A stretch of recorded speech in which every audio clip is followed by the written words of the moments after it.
अस्सलाम वालेकुम। हमने पहले सैम्पलिंग वाला चैप्टर जो है उसको स्टडी किया है। उसमें हमने सैंपल ड्रा किए थे, सैंपल्स के रिज़ल्ट निकाले थे।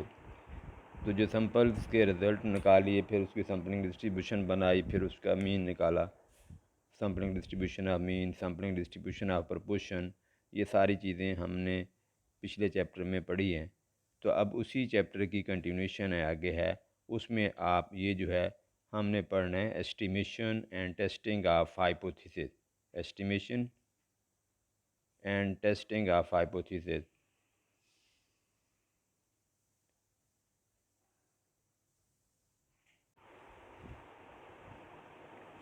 अस्सलाम वालेकुम। हमने एस्टिमेशन का चैप्टर स्टार्ट करना है। इससे पहले हम सैम्पलिंग का चैप्टर पढ़ चुके हैं, जिसमें हमने सैंपल ड्रा किए थे, फिर सैंपल्स के रिज़ल्ट निकाले थे, सैम्पलिंग डिस्ट्रीब्यूशन बनाई थी, और फिर सैम्पलिंग डिस्ट्रीब्यूशन का मीन और वेरिएंस वगैरह निकाले थे। तो एक्चुअली हमारे पास जो है पॉपुलेशन जो होती है वो अगर वो अननोन हो तो फिर हमें ये करना पड़ता है कि हम उस पॉपुलेशन से सैंपल ड्रा कर लेते हैं और सैंपल का रिजल्ट निकालते हैं। यानी पॉपुलेशन बहुत बड़ी है, उसका जो है हम पैरामीटर जो है वो फाइंड आउट नहीं कर सकते डायरेक्ट। तो हम यूँ करते हैं कि पॉपुलेशन से सैंपल ड्रा कर लेते हैं और फिर सैंपल का रिज़ल्ट निकाल लेते हैं। और जो सैंपल का रिज़ल्ट होता है वो एस्टिमेटेड रिज़ल्ट होता है पॉपुलेशन पैरामीटर का, जो कि अननोन होता है। तो इससे एस्टिमेशन की डेफिनेशन को यूँ बनती है कि an estimation is the process of making judgment. इसमें जो लफ्ज़ इम्पॉर्टेंट है वो है making judgment. An estimation is the process of making judgment, यानी अंदाज़ा लगाना about unknown population parameter on the basis of random sample x1 x2 xn। यानी ये जो वैल्यूज़ हैं रैंडम सैंपल में, एक्चुअली ये रैंडम वेरिएबल होती हैं रैंडम सैंपल के अंदर जो वैल्यूज़ हैं, जब हम रैंडम सैंपल को रैंडमली सिलेक्ट करते हैं। और ये सैंपल उसी पॉपुलेशन से ड्रा किया जाता है जिस पॉपुलेशन के पैरामीटर को आपने एस्टिमेट करना हो। कि एस्टिमेशन एक प्रोसेस होता है जिसके अंदर हम क्या करते हैं, पॉपुलेशन से रैंडम सैंपल ड्रा करते हैं और उस रैंडम सैंपल से रिज़ल्ट हम निकाल लेते हैं। मसलन अगर आपने पॉपुलेशन मीन को एस्टिमेट करना है तो हम जो रैंडम सैंपल ड्रा किया उसका मीन निकालेंगे। अगर आपने पॉपुलेशन वेरिएंस को एस्टिमेट करना है तो हम सैंपल का वेरिएंस निकाल लेंगे। पहले सैंपल सेलेक्ट करेंगे, फिर उसका वेरिएंस निकाल लेंगे। अगर आपने सैंपल प्रपोर्शन को एस्टिमेट करना है तो अगर आपने पॉपुलेशन प्रपोर्शन को एस्टिमेट करना है तो हम जो सैंपल ड्रा किया उसकी प्रपोर्शन निकाल लेंगे। तो जो सैंपल से रिज़ल्ट निकलेंगे वो एस्टिमेटेड वैल्यूज़ होंगी कंसर्न पॉपुलेशन पैरामीटर की। तो इस तरह से ये एस्टिमेशन का मतलब यह क्या हुआ कि ये एक प्रोसेस होता है जिसके अंदर हम पॉपुलेशन के रिज़ल्ट को एस्टिमेट करते हैं on the basis of randomly selected sample from the same population. यानी उस सैंपल भी उसी पॉपुलेशन से आपने ड्रा करना है। उसके बाद इसमें डेफिनेशन आती है एस्टिमेटर की। तो एस्टिमेटर एक्चुअली होता है वो फार्मूला, वो रूल जो हम इस्तेमाल करते हैं पॉपुलेशन पैरामीटर की वैल्यू को एस्टिमेट करने के लिए। An estimator is the rule or a formula use to estimate the value of the unknown population parameter. Parameter को आमतौर पे थीटा से डिनोट किया जाता है। तो उसको हम जिस फार्मूले से, मसलन अगर आपने पॉपुलेशन मीन को एस्टिमेट करना है तो हम सैंपल मीन निकालेंगे और सैंपल मीन का फार्मूला क्या होता है, x bar is equal to होता है summation x over n, small n नीचे आएगा।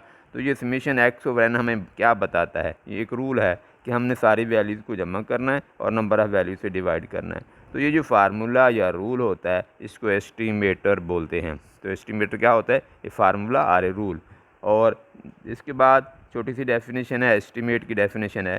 तो एस्टिमेट एक्चुअली वो आंसर होता है, वो न्यूमेरिकल वैल्यू होती है जब हम एस्टिमेटर यानी फार्मूले के अंदर सैंपल की वैल्यूज़ लिखते हैं, पुट करते हैं, तो और उससे जो रिज़ल्ट हमें मिलता है वो एस्टिमेटेड वैल्यू पॉपुलेशन पैरामीटर की होती है, उसको एस्टिमेट बोलते हैं। मसलन अगर आपने सैंपल की वैल्यूज़ पुट की और कॉलेज स्टूडेंट्स की एवरेज हाइट जो है वो 65 इंचज़ निकल आई, तो ये 65 इंचज़ पॉपुलेशन पैरामीटर यानी सारे कॉलेज स्टूडेंट्स की एवरेज हाइट को रिप्रेजेंट करेगी।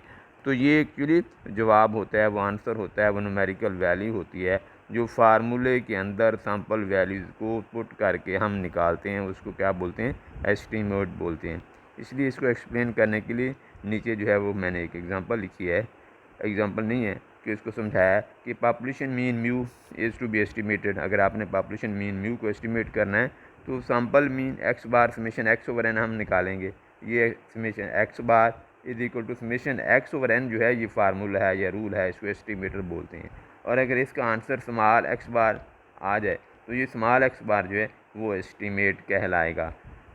तो इसके बाद ये एस्टिमेट जो आपका है आपने ये कर लिया। इसके बाद एस्टिमेटर जो है वो बायस्ड भी हो सकता है, अनबायस्ड भी हो सकता है। एस्टिमेटर आपका बायस्ड भी हो सकता है, अनबायस्ड भी हो सकता है। ये पिछले चैप्टर में हमने सैम्पलिंग डिस्ट्रीब्यूशन बनाई थी, मीन की, वेरिएंस की, प्रोपोर्शन की। उसमें हमने देखा था कि अगर हम उस सैम्पलिंग डिस्ट्रीब्यूशन का मीन निकालें, सैम्पलिंग डिस्ट्रीब्यूशन ऑफ मीन जो थी, सैम्पल मीन थी, उसका मीन निकालें तो वो पॉपुलेशन मीन के इक्वल आता था। तो इसलिए वो सैम्पल मीन जो था वो अनबायस्ड एस्टिमेटर था पॉपुलेशन मीन का।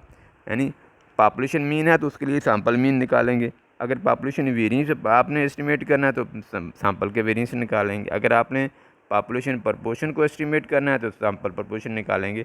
तो अगर उसकी एक्सपेक्टेड वैल्यू, इसको जो मीन भी कहा जाता है, अगर एस्टिमेटर की एक्सपेक्टेड वैल्यू वो पॉपुलेशन पैरामीटर की वैल्यू को इक्वल आ जाए तो इसका मतलब ये होगा कि वो एस्टिमेटर जो है अब अनबायस्ड है। तो एस्टिमेटर को टी से ज़ाहिर करते हैं और पैरामीटर को थीटा से। तो इसका मतलब ये हुआ कि अगर टी की एक्सपेक्टेड वैल्यू यानी एवरेज वैल्यू पॉपुलेशन पैरामीटर की वैल्यू को इक्वल आ जाए तो ये जो एस्टिमेटेड टी है ये अनबायस्ड होगा। An estimated t is said to be unbiased if expected value of t is equal to theta, यानी थीटा का मतलब है पॉपुलेशन पैरामीटर की वैल्यू और स्मॉल टी का मतलब है एस्टिमेटर की वैल्यू। तो इसकी एस्टिमेटर की जो सैम्पलिंग डिस्ट्रीब्यूशन बनेगी उसकी फिर आप एक्सपेक्टेड वैल्यू या एवरेज वैल्यू निकालेंगे और वो पॉपुलेशन पैरामीटर के इक्वल आ जाए तो जो एस्टिमेटर है वो अनबायस्ड होगा। तो एक्सपेक्टेड वैल्यू निकालने के लिए तमाम पॉसिबल सैम्पल से जो वैल्यू आपकी निकलती है उसकी सैम्पलिंग डिस्ट्रीब्यूशन बनाते हैं और फिर उसका मीन निकालते हैं। तो अगर वो इक्वल ना आए तो वो बायस्ड एस्टिमेटर कहलाएगा। अब आपने पिछले चैप्टर में हमने पढ़ा था कि सैम्पल मीन हम निकालते हैं, उसकी सैम्पलिंग डिस्ट्रीब्यूशन बनाते हैं, फिर उसका मीन दोबारा निकालते हैं जिसको कि एक्सपेक्टेड वैल्यू भी लिख सकते हैं, तो वो पॉपुलेशन मीन के इक्वल आता था। ये पहली वेरिफिकेशन जो हम करते थे हर सवाल में। तो वो इसलिए ये जो है सैम्पल मीन जो है होगा वो पॉपुलेशन मीन का अनबायस्ड एस्टिमेटर होगा। इस तरह से अगर सैम्पल वेरिएंस आप निकालते हैं और n-1 से डिवाइड करते हैं n की बजाय तो वो भी अनबायस्ड एस्टिमेटर होगा सिग्मा स्क्वायर का। और सैम्पल प्रपोर्शन जो है वो भी अनबायस्ड एस्टिमेटर होता है पॉपुलेशन प्रपोर्शन का। ये तीनों एग्जांपल मैंने नीचे लिख दिए हैं। अब बायस्ड एस्टिमेटर में देखें कि अगर एस्टिमेटर की एक्सपेक्टेड वैल्यू पॉपुलेशन पैरामीटर की वैल्यू को इक्वल ना आए तो वह एस्टिमेटर बायस्ड होगा अनबायस्ड की बजाय।